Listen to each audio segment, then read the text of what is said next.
Good morning, students. Today I am giving you a general overview of hemostasis and coagulation modifying agents.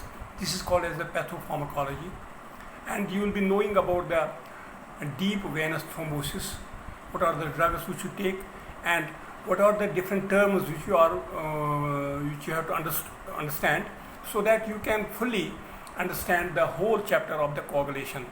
And I am here, Dr. Ghulam Ahmad Lone, Associate Professor of Pharmacology, Dr. RKGM, CH Hamirpur, Himachal Pradesh. As you know, we have our objectives to learn is because summarize the steps involved in normal hemostasis and fibrinolysis. Describe thromboembolic disorders that are indications for the coagulation modifiers, because this is a lesson of coagulation modifiers. Discuss the mechanism of action, indications, and the important adverse reactions of the selected anticoagulants, antiplatelets, antifibrinolytics, and thrombolytic agents. Explain how laboratory testing of the coagulation parameters is used to monitor anticoagulant pharmacotherapy. Identifying the drug interactions associated with the use of the coagulation modifiers, specific nursing observations related to their use, and the antidotes for overdosage. Now, this is the drugs to know. You have to know about the antiplatelets. That is very important, and you have to know it is generic name, trade name, because generic names are now very much needed, because in all hospitals, in all medical colleges, you have to write the generic names. And trade names, as you know, it is from the company, and like we have antiplatelets, is Plavix, and oral anticoagulants we have Comedins, parenteral anticoagulants we have heparin, and we have other Levodonox, parenteral anticoagulant, and fibrinolytics and thrombolytics we have Altiplase, TPA, and antifibrinolytics we have Amicar. So these are things which you are supposed to know what is mechanism of action, common serious adverse reactions, and nursing implications, if any. So this is the normal hemostasis is very important. Hemostasis is the stopping of the blood flow, that you know. And hemostasis is a complex process involving vessel wall. Circulating platelets are produced in the bone marrow and are activated when vessel is damaged. The lifespan of the platelet is 10 days. Plasma coagulation protein, we have the coagulation cascades with its clotting factors. We have factor 1 to factor 13 becomes activated when a blood vessel is injured. So then we have what are the coagulation modifiers, that means blood thinners. Coagulation modifiers or anticoagulants or drugs that can target steps in the coagulation cascade and or interfere with the platelet aggregation, the slowing hemostasis. Examples, we have anticoagulants can help prevent more clots from forming by the slowing of the coagulation process. Now we have hemostasis terms. What is the normal platelet count is 150,000 lakhs to 4 lakhs, and we have platelet thrombocytes, and then we have thrombocytosis, and we have thrombocyte we know is a small shape, you will be knowing from the 10th class onwards, non-nucleated blood elements that promote clot formation, where thrombocytopenia is a low platelet count, increased risk for bleeding. Bleeding precautions when decrease is more than 50,000, less than 50,000. Thrombocytosis means increase. Cytosis it means an increased platelet count. Increased risk for the clot formation can be seen with inflammation or malignancy. Thrombosis means inappropriate formation of clot. That is, we know DVT is because of that disease. Fibrinolysis means clot dissolution, breaking up of clot. So now we have normal blood clot formation, that's called the hemostasis. Injury vessel activates the coagulation cascades, causing release of clotting factors. Clotting factors then come in contact with collagen from damaged vessels and initiate platelet aggregation and platelet adhesion, making the platelet sticky. And then we have, what factors promote normal platelet function. Platelet aggregation is facilitated by ADP, that is adenosine diphosphate, and the enzyme is thrombin and thromboxane. Platelet adhesion is more possible if platelet sites, that we have von Willebrand factor. And then summary of steps in hemostasis is the clot is formed in about 6 minutes, and that's called the fibrinolysis activated within 24 to 48 hours. This is a normal phenomenon. And vessel injury is there, then vessel vasospasm is there, and then we have a platelet plug formation, and then we have insoluble fibrin clot formed. This step activates either the intrinsic or extrinsic coagulation pathways and the corresponding clotting factors. And then we have clot retraction, and then we have clot dissolution or fibrinolysis. Now, what does TPA play in fibrinolysis? Tissue plasminogen activator. Fibrinolysis requires the enzyme TPA, that we call the tissue plasminogen activator, which converts plasminogen to plasmin. Plasmin then digests clot. It digests by itself. And then we have TPA in the clotting processes. We have thrombin factor, 12, TPA, then we have urokinase lysosomal enzyme. This is a complex. Then it gives its own cascades of reactions. Then at the end there is a plasmin that is formed. It dissolves the fibrin and the clot dissolution takes place. This is the, the summary how this TPA and the clotting processes take place. Then we have abnormal homeostasis. We have thrombosis. It is an abnormal clotting mechanism causing vessel occlusion. Can be venous thrombosis as in DVT. So when there is a thrombus in the vein, that we call the DVT. DVT is the diagnostic, this is the disease. Can be arterial as in the cerebral thrombosis or stroke. So bleeding or hemorrhage, prolonged bleeding or hemorrhage may occur when blood fails to clot.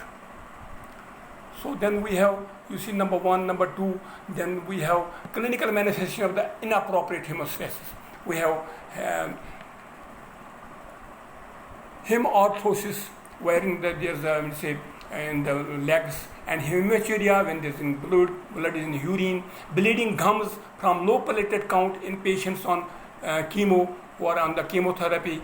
There's a gum bleeding. Then we have petechiae, that is on the skin, and purpura we have also on the skin, and ecchymosis, that you see the different clinical manifestations, that is inappropriate hemostasis takes place. But this is a signal for the diagnosis others. So we have clinical manifestation of abnormal bleeding, hematuria, melena, occult rectal bleeding, bleeding gums, petechiae, and there is a less than 30 millimeter spot on the skin. Purpura when we have up to 1 centimeter. Ecchymosis when it is more than 1 centimeter. Hemorrhagosis, this is a bleeding into the joints. So then we have bleeding disorder, impaired hemostasis caused by the vessel defect. We have platelet problems, we have coagulation factor problems, we have problems with the venous integrity. Normal platelet count we know is 150 lakh to 1,50,000 to 4 lakhs. When there is a decrease of platelets, we have called thrombocytopenia, that I have already told you. And then we have, so who develops thrombotic disorders? Thrombotic disorders characterized by the increased clotting activity and formation of the undesirable clot. So we have risk factors like AMI, acute myocardial infarction. These are the thrombotic disorders. CVA, cerebral vascular accident. PE, pulmonary embolus. PAD, peripheral arterial disease. Pregnancy also is the susceptible period. OCP, we have oral contraceptive pills because of that. Post-surgical states also, and immobility. One who does not move, and the elderly, they also got the same fate. So common diseases of hemostasis bleeding disorders were characterized by the abnormal clot formation, that we call the thrombocytopenia. A common bleeding disorder resulting from a deficiency of the platelet can result from any condition that suppresses bone marrow function. Liver disorders, we have impaired synthesis of the clotting factors may occur. Decreased levels of the vitamin K can appear like in the childhood. And hemophilia, bleeding disorder caused by genetic deficiency in certain clotting factors. Now we have thrombocytopenia. Thrombocytopenia results from a decrease in platelet production by the bone marrow, a pooling of platelets in the spleen. Decreased platelet survival can be an adverse effect of the drugs, can be genetic, can be idiopathic thrombocytopenia, that we call the ITP. And then we have drug reaction thrombocytopenia. Drug-induced thrombocytopenia is also there. Occurs when a drug-induced antigen antibody exposure. This causes immune complexes to destroy platelets. Examples, we have sulfur drugs and heparin. Thrombocytopenia reaction with purpura and allergic reaction to sulfur drugs can be accentuated. Now we have ITP, bleeding in the skin or the oral mucosa, and it is an autoimmune disorder which results in the antibody which destroys the platelets. And then we have the often follows a viral infection. Acute form it is common in children. Chronic form more common in adults. And then we would see purpura or purpuric lesions in the form of the ecchymosis and petechiae. And then we have platelet count less than 10,000 at that moment. So hemophilia is a disease, it's a factor, 8 deficiency. Hemophilia B factor, it's a 9 deficiency that we call as the Christmas disease. X-linked recessive trait predominantly affects males. Females are often carriers unless both parents carry hemophilia gene. Often diagnosed in childhood, though mild hemophilics may remain undiagnosed until adulthood. Clinical history: joint hemorrhage with joint deformities, gingival hemorrhage, persistent oral bleeding into soft tissues. Now, hemophilia A, that we call it because of the von Willebrand disease.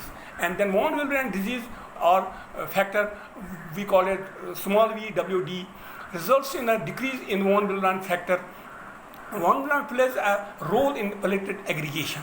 Too little von Willebrand factor hemophilia. Von Willebrand factor disease is a bleeding disorder in which a protein in the body's blood system is missing or does not work at all. The protein is called the von Willebrand factor. This factor is associated with factor 8.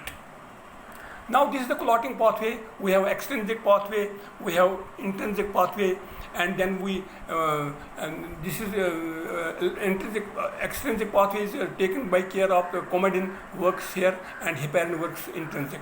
Then we have damage to tissue outside the vessel in the extrinsic pathway, then it is because of the tissue thromboplastin. In extrinsic pathway, damage to the blood vessel, then cascades of the clotting factors, then they mix up and inactivate factor 10. Activated factor 10, then there is a prothrombin to thrombus when this activating acts as a zymogen, and fibrinogen to fibrin is thrombin, and then fibrin through factor 13 is there's a clot formation. Now the clotting factor test is also there. We have a prothrombin test that we call the PT, measure the extrinsic pathway. You should always remember PT is represented by the extrinsic pathway.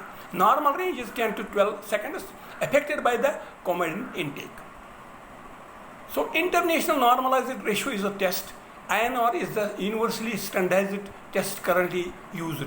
INR means international normalized ratio, because PT of the patient and PT of the control, which is supplied by the company. It is used to monitor comedin levels.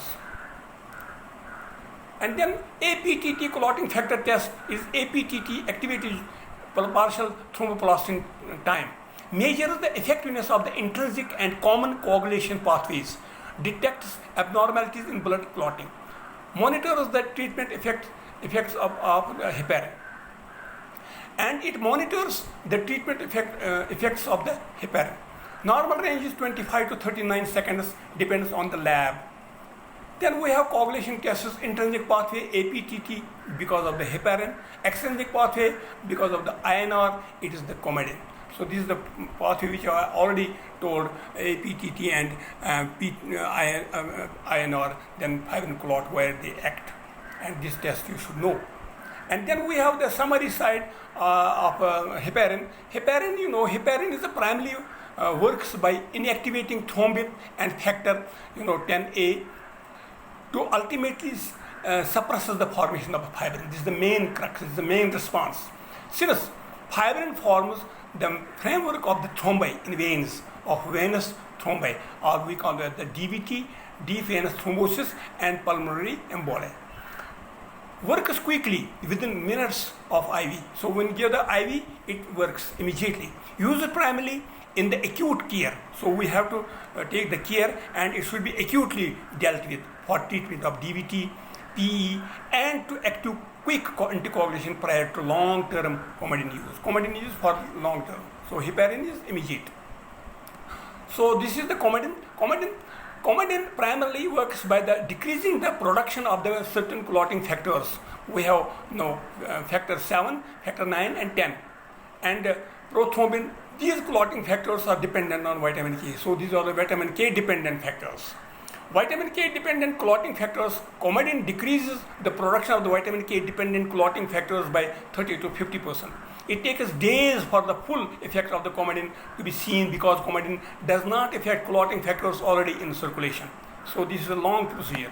Coumadin is used to long-term prophylaxis of thrombosis. And then coagulation modifying agents. We have the anticoagulants prevents fibrin clot from forming. Antiplatelets inhibits the platelet aggregation. These terms you have to learn, and according to these terms you will know the classification of the drugs. Then we have thrombolytics. We have, fibrinolytics. They lyse the preformed clots used to bust up clots, often in the coronary vessel. May also be used to strokes by lysing clots in the cerebral arteries. And then we have antifibrinolytics.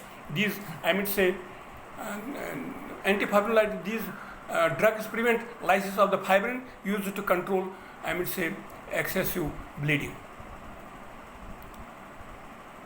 Now, antiplatelets, common drugs. Acetylsalicylic acid, ASA, is the Bayer's aspirin, we call it, prevents formation of the thromboxane A2. Thromboxane is a constrictor. Affects loss about 8 days the life of a platelet. So it reduces the platelet. Recommended dosage is always changing 81 to 325. So this is the dose which you have to remember. What is the acetylsalicylic acid dose as antiplatelet?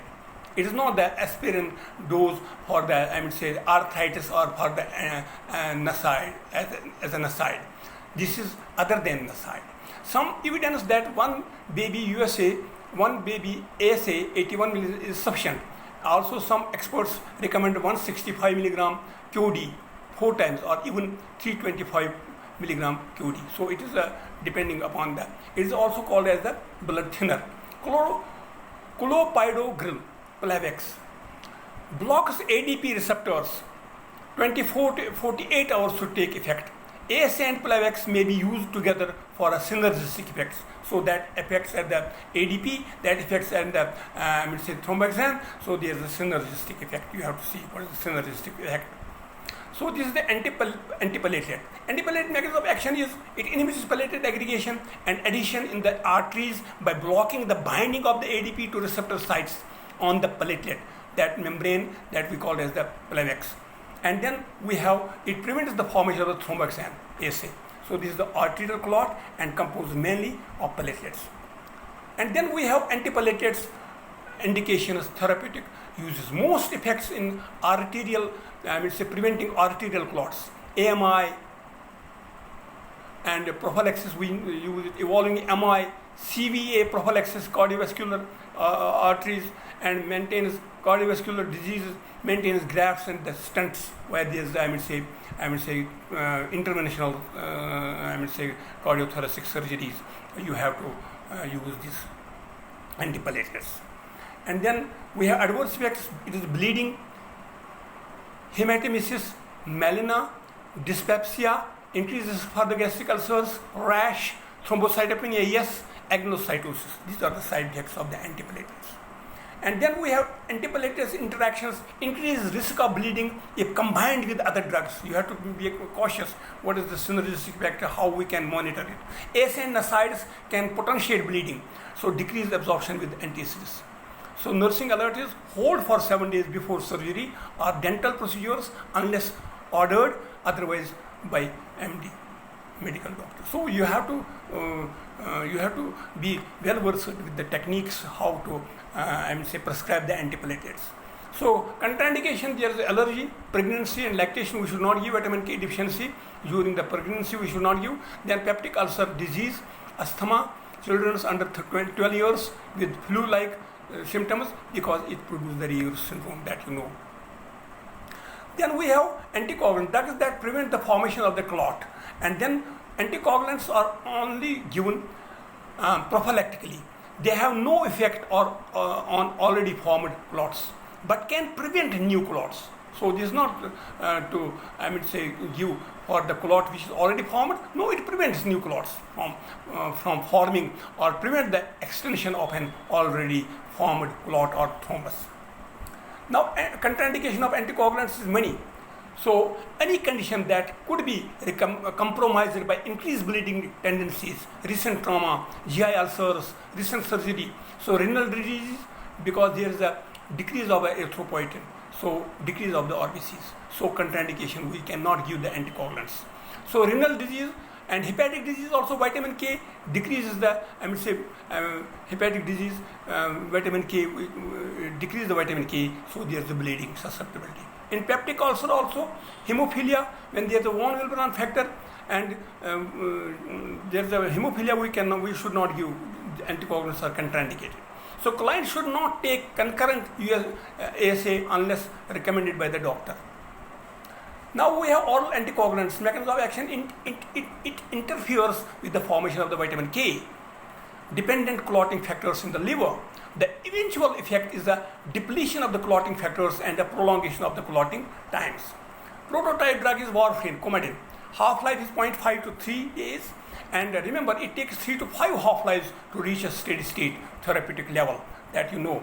And the therapeutic level not achieved by for 3 to 5 days. So anticoagulant, this vitamin K, this warfarin, it takes 3 to 5 days for this to reach the steady state. Then we have Coumadin therapeutic uses. We have most effective against the venous thrombosis.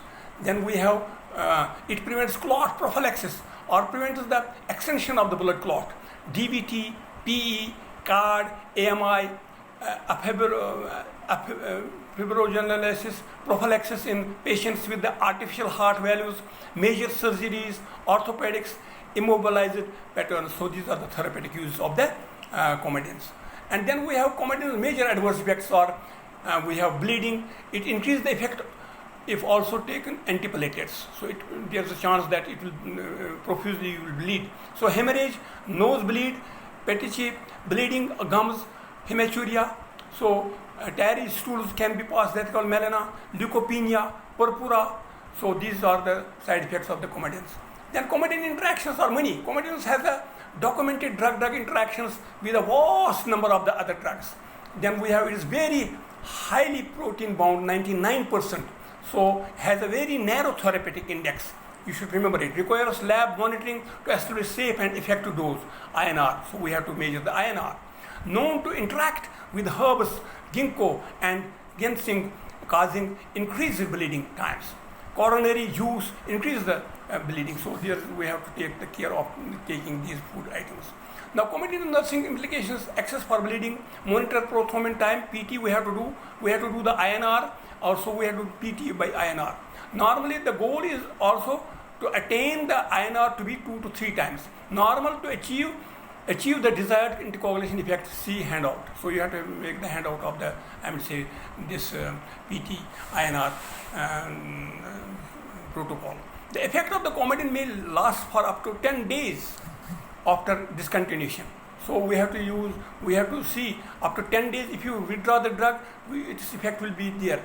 It will be persistent effect. Coumadin nursing implications also instruct the clients: do not take ASA, salicylic acid, or ibuprofen, NSAIDs, or other NSAIDs unless directed by their physician. Acetaminophen and Tylenol we have not to take. Well, yes, we can take. Avoid trauma. Wear medical alert bracelet. Consult doctor prior to OTC drugs. Avoid dietary changes of foods high in vitamin K. So vitamin K consistent diet we have to take. So Coumadin nursing, this is the nursing implication you should know. And patient teaching: avoid ASA unless recommended. Report if bleeding is there. Monitor PT INR, get routine labs. Continue bleeding precautions for approximately 10 days after last dose. Avoid intramuscular injection if possible. Antidote Vitamin K has antidote that's called aquamifetone. So intramuscular, we have to give the PO, Paros, oral or intramuscular. Maybe ordered by INR is too high. So this is the response. INR is the response. It tells us that should we take or not. More than 3 times normal and bleeding is persistent. It takes about 6 hours for the antidote to have an effect. So what is the antidote? Then we have Paradoxa. That's what dabagatran. It is a direct thrombin inhibitor. FDA approved it 2012, given orally, expensive. It is very, very costly, not metabolized by the CYPs, few drug-drug interaction. That's why it is the plus point to give the dabagatran, but it's very costly. Used to prevent strokes in people with afebilin. AFib is also, I'd say, where there is a prevention. Not used in patients with heart valve. And no antidote. We don't have major advantage over Coumadin does not require lab monitoring. So INR PT we have not to do. Also not affected by diet. Then we have parental anticoagulants that I have to teach a separate class. So mechanism of action, it inhibits the conversion of the prothrombin to thrombin, thus blocking the conversion of the fibrinogen to fibrin. The final step is clot formation. Fibrin association with the venous thrombi. Heparin prevents the enlargement of the existing clots and formation of the new ones, does not dissolve existing clots. That you have to do the difference. Indication primarily use is in preventing venous thrombosis, which can lead to, pulmonary embolism or stroke. Then we have heparin indications. We have pre-op prophylaxis against DVT, prevention of PE in patients with thrombosis, AMI, post-CAP, where there is intervention, the cardiology or other major surgeries, orthopedics. Prevention of the cerebral thrombosis involving stroke, used with clot blusters. Then we have adverse effects, bleeding, thrombocytopenia is there, hypersensitivity reactions is there. Heparin we have administration very large molecular weight and very acidic, therefore not available orally. Subcutaneous we can give, do not aspirate or massage it. IV intermittent we have to give continuous infusion. Results seen within minutes of the IV. Dosage adjustment per heparin nanogram or fusion orders as per his orders. So very rapid. It takes its half life is 1 to 2 hours, and it is most over doses can be reversed by simply discharging drug. Lab monitoring is APTT, partial thromboplastin time required. Antidote is very much developed, is called the protamine sulfate. And then heparin nursing application, be aware that heparin is a high risk drug. Monitoring, check most recent activated partial thromboplastin time before each injection. Many hospitals will have nomogram to allow nurses to determine dosing. Assess for bleeding, that is epistaxis, hematuria, bleeding gums, may give concurrently with Coumadins, overlapping 3 to 5 days to allow time for Coumadin to reach therapeutic values. So Coumadin potentiates the action of the heparin, that you have to remember. Be aware of the drugs that inhibit platelet aggregation, such as the ASA, salicylic acid, may produce bleeding. Be aware that nicotine, digitalis, tetracycline or antihistamines may inhibit anticoagulation. Now, how can heparin be administered? It is in the drip. So heparin is diluted in a bag of IV fluid. We can give it. Heparin is also given via the subcutaneous injection, less bruising and better absorption if given in the abdomen. Now, we have to give what are the serious ADRs. Heparin-induced thrombocytopenia. This is the main, side effect, main ADR.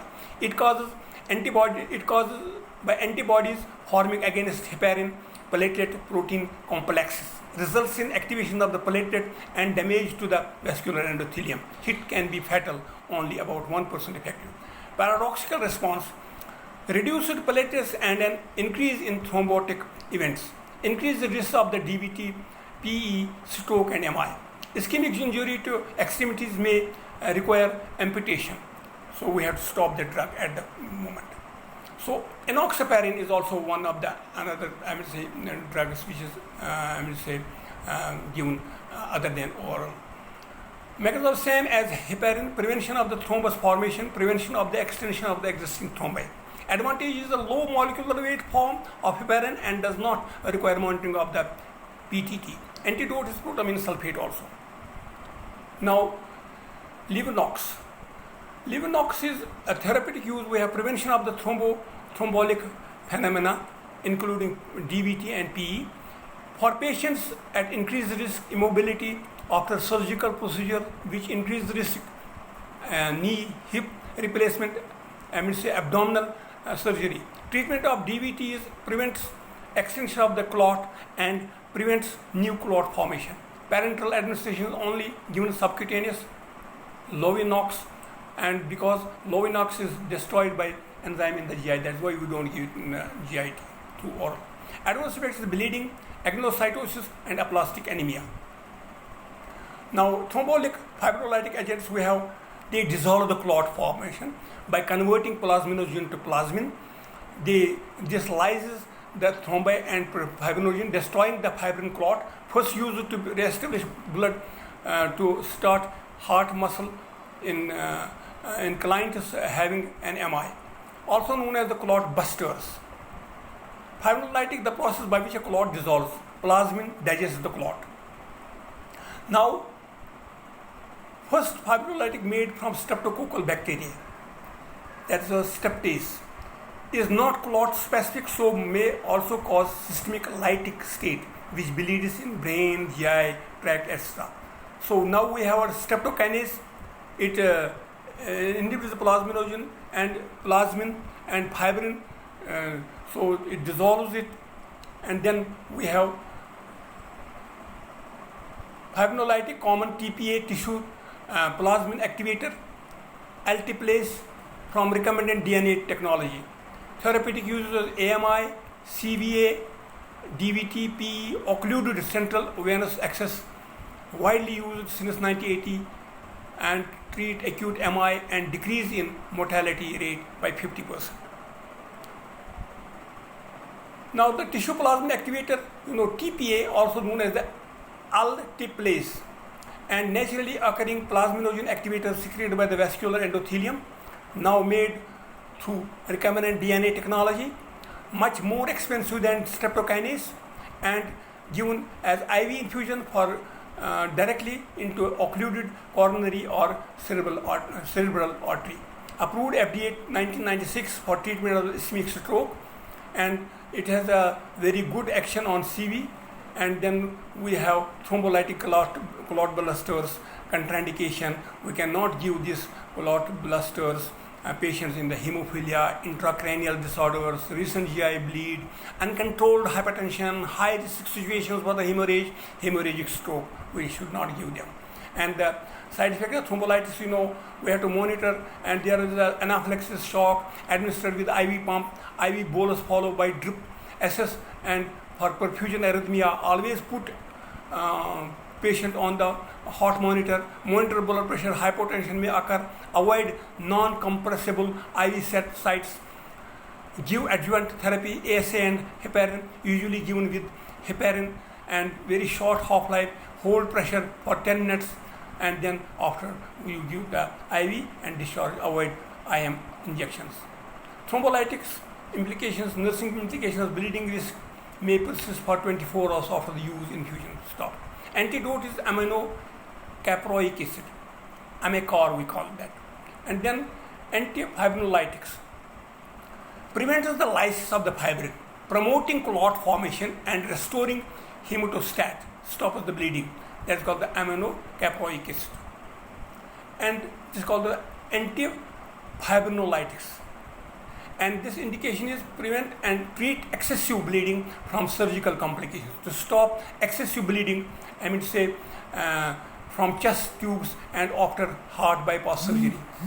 As adjunct therapy in hemophilia, antidote for fibrinolytics. So antifibrinolytis adverse reactions, rare report of thrombotic events. Interactions increase effect with concurrent use of estrogen or OCPs. Now, DVT incidence and hospitalized patients, this is the patient group and DVT group. What is the incidence of hospitalized patients? Then thank you very much. and you have to prepare yourself, and you have to now apply this knowledge in different areas like coagulants, anticoagulants, systemic and oral, and these things, these terms and say definitions you have to go through. Thank you very much.